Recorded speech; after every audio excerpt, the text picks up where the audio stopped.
Let's look at Mao Zedong's communist China, and then let's look at modern dog culture. So, first off, we got a picture. So, we're over here at an internet archive, pictures from China during the Great Leap Forward. This was Mao Zedong's communist China, and one of the things that they wanted to do was create a bunch of steel, metal steel. So, what we're looking at is the backyard furnaces that were encouraged to be used by Chinese people.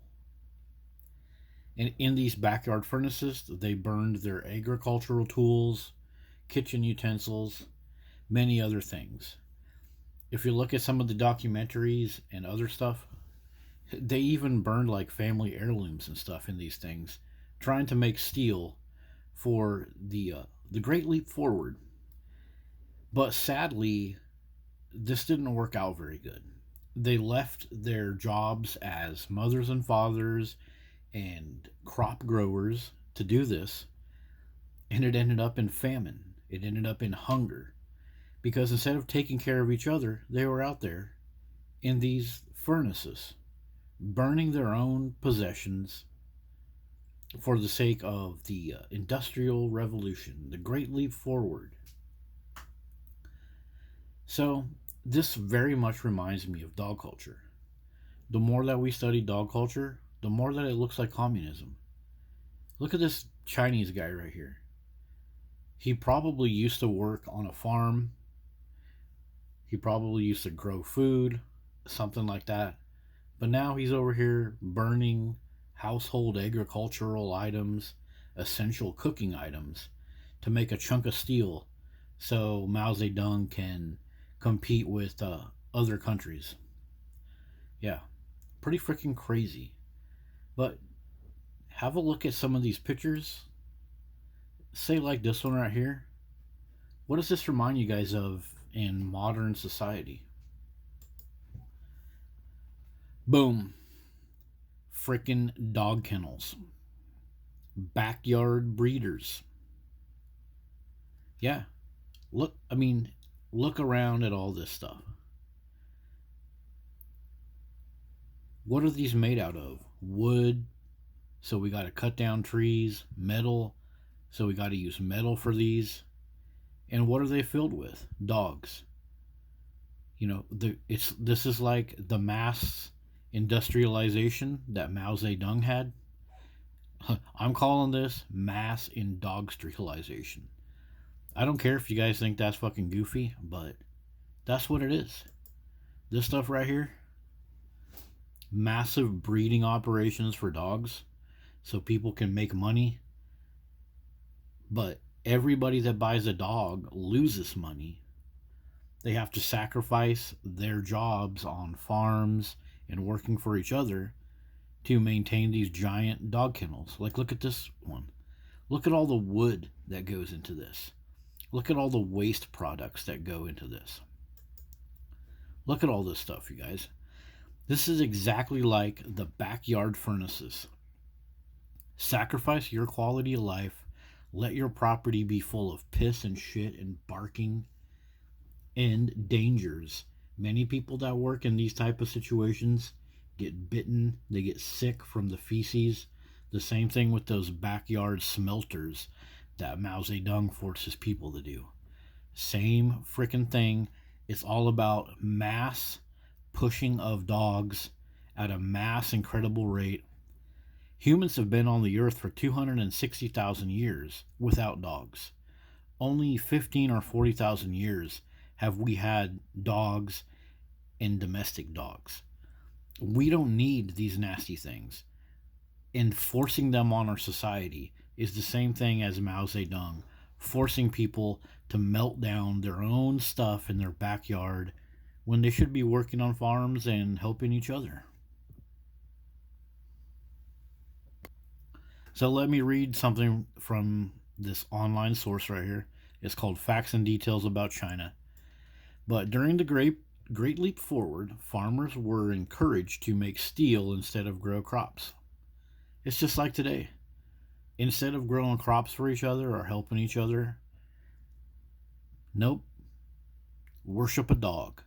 Fill your backyard, fill your house with a dog. Yep. And so peasants were forced onto unproductive communes. Whoa, whoa, whoa. Unproductive communes? Interesting. Let's have a look at that. So, unproductive communes in our modern society? That's all these dog rescues in humane societies. Check it out. Many incidents where volunteer workers in dog rescues have been injured or killed by dogs. Tell me there is not something more unproductive than being frickin' killed where you work. You work at a job where you worship a dog, you provide a good life for a dog, and then you get frickin' killed by a dog. That's pretty. That's pretty. Oh boy, let's pull some cuss words back. That's pretty fucking unproductive. You stupid fucking dog worshippers. Wow. Mao Zedong would be freaking proud of this fucking bullshit, huh? Wow. Sorry about all the cussing, but having a job where you worship a dog and that dog kills you, a lot of more people should be using the profanity that I use. If you can't have a few emotions when your fellow humans die, if you guys are gonna bash me for having some emotions when humans die, then proved my point. But I apologize for the cussing. But we're speaking about the unproductive communes in communism. And again, look at this. Many dog rescues are facing financial difficulties. Yeah, all these companies that are rescuing dogs, they rely on donations from celebrities and politicians and other people, and they get to have a 501c3 tax shelter, but they still have financial problems. So, yeah, this is an unproductive commune that we are all participating in. We're trying to rescue every dog, yet we're pumping out more and more and more puppies, breeding more dogs, backyard accidental litters, backyard breeders. But still, these people operate at a deficit, and then they claim that on their taxes, raising your property taxes. Yes, property taxes may pay for many things in dog culture. But, like it says right here, unproductive communes. We are forced to work in unproductive communes when it comes to dog culture. Here's another summary about these unproductive communes of this communist dog culture. Animal shelters facing severe financial challenges and overcrowding. Overcrowding in these animal shelters, what does that mean? The food and the space that should be available for the dogs is not available.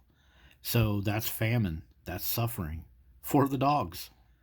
Yet we're in a culture of dog worship.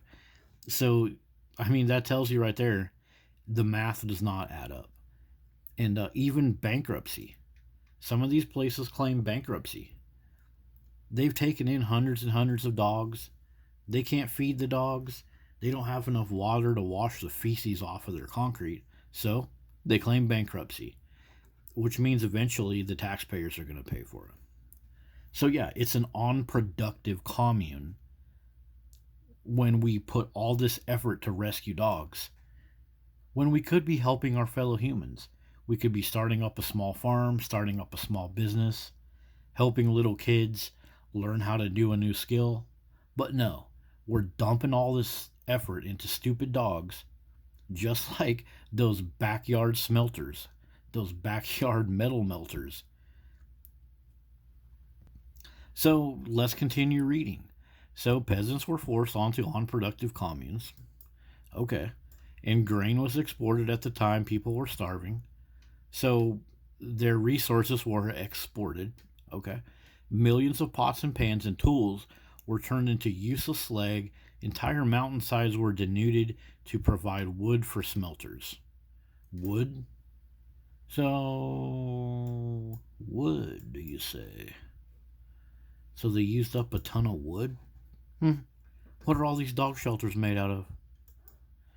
Look at these Yeah, that's wood.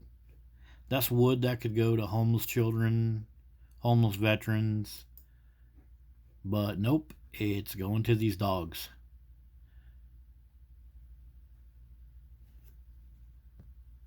Yep, look at all this wood that goes to dogs. Hmm, alright. Well, let's read some more. So, villagers stripped remaining forests for food and ate most of China's birds.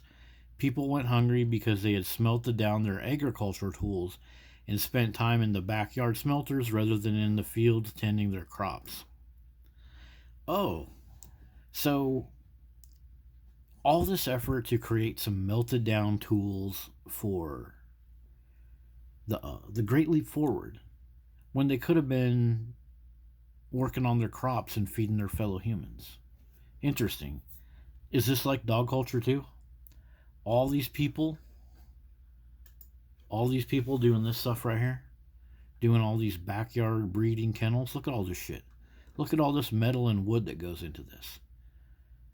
So all these people doing this, they could be doing a small farm or working on a small farm. Hmm. Oh, wait, what's this? Look at this, guys. The number of small farmers in America is decreasing. Significant declines in both number of farms and total farmland. Huh. Yet we got billions and billions of acres and piles of wood and piles of metal to raise up dogs. Dogs that go into shelters, dogs that go into overpopulation and hoarding, dogs that fight each other and bite each other in the streets, dogs that kill our toddlers. Yep, it's the exact same nasty bullshit that Mao Zedong pulled. Dog culture is the exact same shit. Guys, this is undeniable. It's totally obvious. It's like a repeat in history. There are so many sources that you can look up about losing our small farms. And not just that, many small farms, for example, in Oregon, the government goes after them for water rights, runoff rights. They don't have as many animals as they're supposed to have, or they have too many, and they will fine them and run them into the dirt. But you can do this shit all frickin' day. You can raise filthy, nasty dogs that shit and piss all over your property. You can fill your house with air conditioned dog kennels. Air conditioned dog kennels that produce tons of waste and CO2 and use extra electricity, just like this right here. You can do this. You can get a 501c3 tax shelter and charge the taxpayers for this on your own property. But if you want to start a small farm, raise chickens, grow carrots, you're going to have a lot more freaking challenges. So it's just like with Mao Zedong. We are taking our humans that could farm, that could grow crops, that could do stuff for our fellow humans, and instead, we're charging our taxpayers and letting those citizens do shit like this. This picture right here. Air conditioner, several kennels, beautiful little memory foam beds, all the proper chew toys. Meanwhile, humans go hungry. Meanwhile, humans die from starvation. But yet, you can totally do this, and you can bill the taxpayer for it through an animal charity. Yeah, this is exactly like the stuff that Mao Zedong did. Just so we can have the great leap forward of more dogs, more dogs. Dogs are better. Dogs are better than humans. Huh. Yeah, but all of this stuff right here relies on human taxpayer money and human inventions, air conditioning, windows, steel, memory foam. Look at this tile right here. And you see in the center of the floor right here, that's water going into your city drain that all of your homeowners that rent homes out, they have to pay for that when they include water in the rent. Yeah, this is just a huge taxpayer burden as well.